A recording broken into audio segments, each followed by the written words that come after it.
Hello guys and welcome back to my channel. So if you are new on my channel then kindly like, share and subscribe the videos. In today's video we will study about fetal circulation.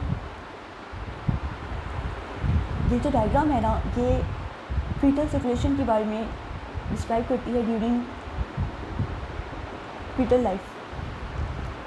अब इस diagram में क्या बताया गया है, सबसे पहले ये जो हमारे पास है ना ये है हमारे पास प्लेसेंटा और प्लेसेंटा से ये हमारे पास है अम्बिलिकल वेन एंड और ये जो पर्पल में है ये है अम्बिलिकल आर्टरीज.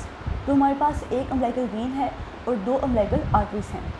अब अम्बिलिकल वेन जो है ये ब्लड इसमें जो होता है ना ज़्यादा ऑक्सीजनेटेड ब्लड होता है और ये मोर सेचुरेटेड होता है, जबकि अम्बिलिकल आर्टरीज में जो होता है ना वो ऑक्सीडेटेड ब्लड जो होता है वो इतना ज़्यादा नहीं होता as compare to umbilical veins.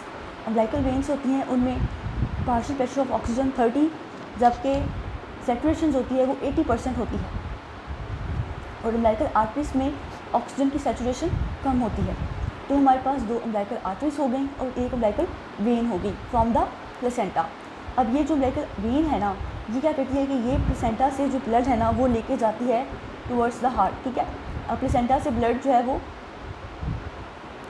क्या जा रहा है, कहाँ जा रहा है, ऊपर जा रहा है ऊपर. तो ये अम्बिलिकल वेन प्लेसेंटा से ऑक्सीजनेटेड ब्लड होता है इस अम्बिलिकल वेन में और ये प्लेसेंटा से मदर से ऑक्सीजनेटेड ब्लड लेगी और ये अम्बिलिकल वेन जो है वो जाएगी सीधा पोर्टल वेन में.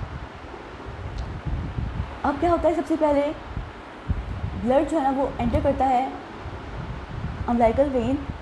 Foetus is conducted by the ductus deferens. अब ये अम्बिलिकल वेन से ब्लड डक्टस डेफरेंस में जाता है और डक्टस डेफरेंस से ये इंफीरियर वीना कैवा में चला जाता है bye crossing the hepatic circulation.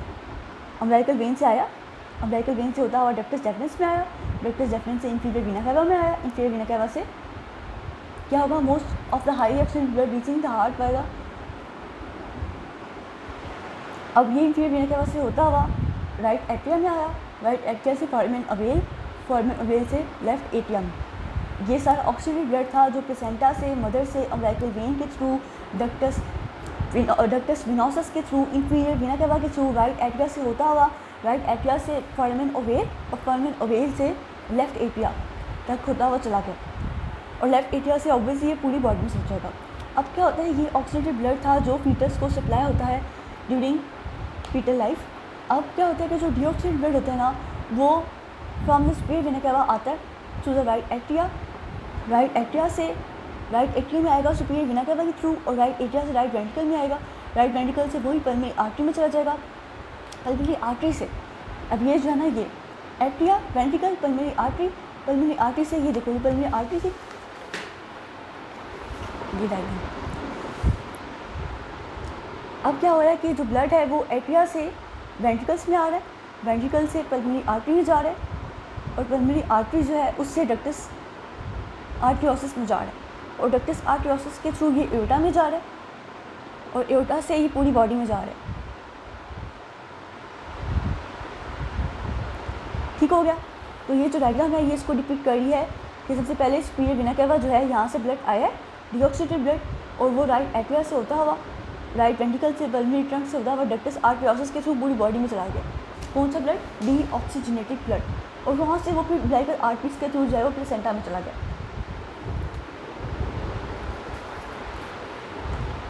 तो प्लेसेंटा से ऑक्सीजनेटेड ब्लड जो है वो अम्बिलिकल वेन के थ्रू हार्ट तक जा रहा है, वो भी डक्टस विनोसस के थ्रू इंफीरियर वीना कैवा के थ्रू, और वहाँ से हार्ट से राइट एट्रिया से राइट फोरामेन ओवेल के थ्रू लेफ्ट एट्रिया तक जा रहा है.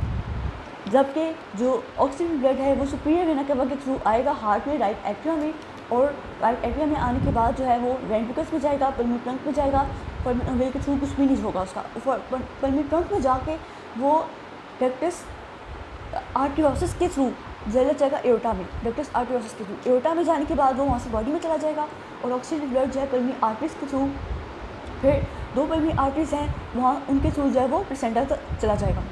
तो ये थी फीटल सर्कुलेशन जो ड्यूरिंग फीटल लाइफ होती है. जो अम्बिलिकल वेन है उसमें ऑक्सीजनेटेड ब्लड ज़्यादा है और जो अम्बिलिकल आर्टरीज हैं उनमें बेसिकली डीऑक्सीजनेटेड ब्लड है. अब होता क्या है कि जब बर्थ होती है तो इन्फेंट होते हैं ना, वो जब ब्रीथिंग स्टार्ट करता है तो क्या होता है कि जो उसकी जो पल्मोनरी वेस्कुलेचर है उसमें रेजिस्टेंस कम हो जाती है, जिसकी वजह से इंक्रीज लेफ्ट एट्रियल प्रेशर होता है वीएस राइट एट्रियल प्रेशर। तो पल्मोनरी वेस्कुलेचर में जब रेजिस्टेंस कम हो जाती है तो ब्लड जो है वो लेफ्ट एट्रिया में आने लग जाता है, जिसकी वजह से लेफ्ट एट्रिया का प्रेशर ज़्यादा हो जाता है, और लेफ्ट एट्रिया के प्रेशर के ज़्यादा होने की वजह से as compare to right atria foramen ovale close हो जाता है, और फोरामेन ओवेल जब क्लोज हो जाता है उसको कहते हैं फॉसा ओवैलिस।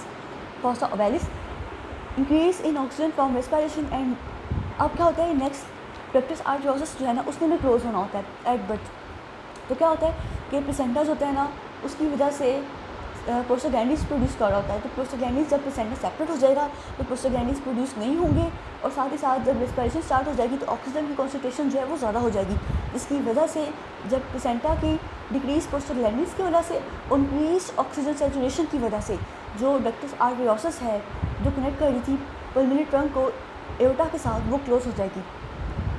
तो ये सब कुछ बर्थ पे होता है कि एक तो फोरामेन ओवेल क्लोज हो रहा है due to decrease pulmonary vascular resistance and increase left atrial pressure, foramen ovale close हो जाएगा और फोसा ओवैलिस बन जाएगा। दूसरा डक्टस आर्टरियोसिस क्लोज होगा, और वो कैसे क्लोज होगा कि सबसे पहले ऑक्सीजन जो है वो ज़्यादा हो जाएगी, ऑक्सीजन इंक्रीज ऑक्सीजन की वजह से, and second prostaglandins decrease prostaglandins क्यों प्लेसेंटल सेपरेशन की वजह से। पहले प्लेसेंटा प्रोस्टाग्लैंडिन्स को प्रोड्यूस कर रहा था, लेकिन बाद में क्या हुआ कि प्लेसेंटा सेपरेट हो गया एट बर्थ, तो जो प्रोस्टाग्लैंडिन्स है उनकी कॉन्सेंट्रेशन कम हो गई, तो increase oxygen and increase prostaglandins will lead to closure of ductus arteriosus. और क्या होता है कि जो डक्टस आर्टरियोसिस है ना वो इंडोमेडिसिन जो है ना अगर क्लोज ना हो पेटेंट रह जाए डक्टस आर्टरियोसिस, तो इंडोमेडिसिन जो है ना वो क्लोज कर दे सकता है पेटेंट डक्टस आर्टरियोसिस को, और वो कन्वर्ट कर देगा डक्टस आर्टरियोसिस को लिगामेंटम आर्टरियोसम में। प्रोस्टाग्लैंडिन्स जो है वो पेटेंट डक्टस आर्टरियोसिस को ओपन रखते हैं, और इंडोमेडिसिन जो है वो डक्टस आर्टरियोसिस को क्लोज करता है, और डक्टस आर्टरियोसिस जो है वो लिगामेंटम आर्टरियोसिस बनाता है। तो ये था फीटल सर्कुलेशन के बारे में। आई होप ये टॉपिक थोड़ा कंफ्यूजिंग था, लेकिन आपको समझ आ गया होगा कि ये दो चीज़ें हैं, एक फोरामेन ओवेल है और दूसरा डक्टस आर्टरियोसिस है। दोनों ने डिफरेंट मैकेनिज्म्स के थ्रू जो है एट बर्थ क्लोज होना होता है, और इंडोमेडिसिन कुछ वर्क्स हैं जैसे इंडोमेडिसिन है तो वो भी इसको क्लोज करता है, जबकि प्रोस्टाग्लैंडिन्स जो है वो उसको ओपन रखते हैं डक्टस आर्टरियोसिस को। अब हम कुछ चीज़ें देख लेते हैं, डेरिवेटिव्स देख लेते हैं जो बनते हैं फीटल स्ट्रक्चर से, कुछ पोस्ट नेटल डेरिवेटिव्स। सबसे पहले हमारे पास है डक्टस आर्टरियोसिस जो बनाता है ligamentum आर्टरियोसम,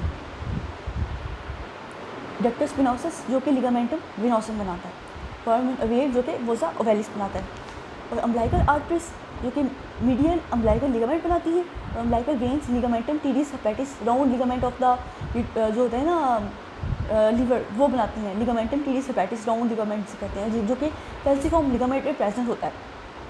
umbilical arteries medial umbilical ligament बनाएंगी, जबकि एलेंटॉइस जो है यूरेकस वो बनाएंगे मीडियन अम्बिलिकल लिगामेंट। यूरेकस जो है ना that is a part of allantois between the bladder and the umbilicus.